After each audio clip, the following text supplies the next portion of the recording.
Hey everybody, this is Stelly FD with Closeout, and in today's video we're going to talk about the power of selling your prospects on your philosophy rather than just on your product and feature sets, right? So I was just recently at a conference, and yeah, that little kind of bubblehead superhero Stelly, you saw it, right? That was gifted to me there. Great way to get my attention, by the way. But a startup approached me at that conference with a big challenge, and I thought that the solution to that challenge is going to apply to many, many more startups out there. So I wanted to record this video. And the problem they approached me with was that they have seen great success. This is a startup that's scaling really fast, over 100 employees already, raised a ton of money, like real traction in the market. But one of the challenges that their sales team is encountering right now is that a lot of their prospects are buyers that always want more features and that are looking for kind of a feature complete solution. And in their specific case, even more of their prospects have one thing in common, which is that they are first-time buyers, and they go and do a lot of kind of preemptive research on every product that's out there in the marketplace, and they put together this spreadsheet with like 1 million different features. So all they want to know is if they have everything.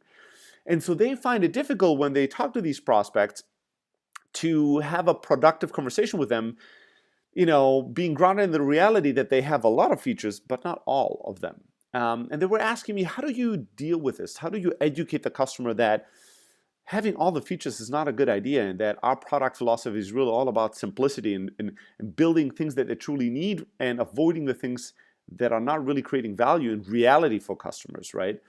And the solution to this is quite simple, but that doesn't mean it's easy to do well. And that is that instead of just selling a customer on your product and your features, first, you sell them on your philosophy, right? You have a POV, a point of view as a company. You're deciding what you're building and how you're building it and for whom you're building it. And you're experts in this field. You've seen all the products, all the features, all the different things that create value or destroy value, that are a real enhancement or a distraction.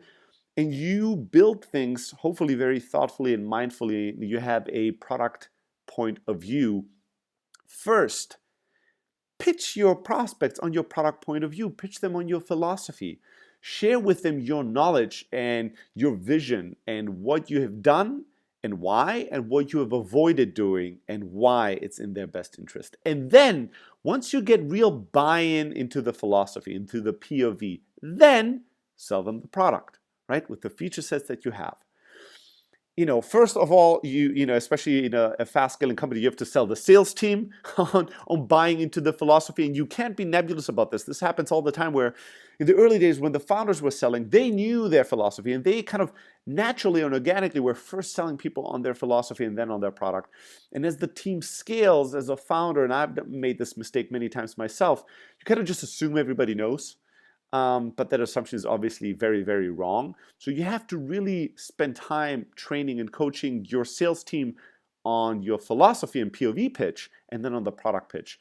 And your customers, your prospects, they're not experts. They come to you and they're trying to do their best job, and they have some level of insecurity. And the reason, or the way they want to combat that insecurity, is by feature completeness, right? So they research everything and they just try to buy something that has so many different things that it won't be the wrong thing to buy, right? That's kind of the philosophy is, if it has everything, it can't be wrong. But obviously that's not a good philosophy to buy the right product. We know it as product builders and product companies and as experts in the field. So we have to empower, enlightening, and educate our prospects about this. We need to show them a better way to buy and find the right product for them. And first, we need to sell them on our philosophy, our way of doing business, our way of building product. And then we can sell them on the product much easier once they bought in to that. All right, that's it. That's the tip. I'd love to hear from you. If you've tried this before, if you've seen success, if you've struggled with it, anything goes. Always just get directly in touch with me at stelly@closer.io. If you've not done it yet, make sure to go to blog.closer.io and subscribe to our blog. Twice a week, highly tactical advice for sales teams all around the world, small and medium-sized sales teams around the world. And until next time, let's go and get them.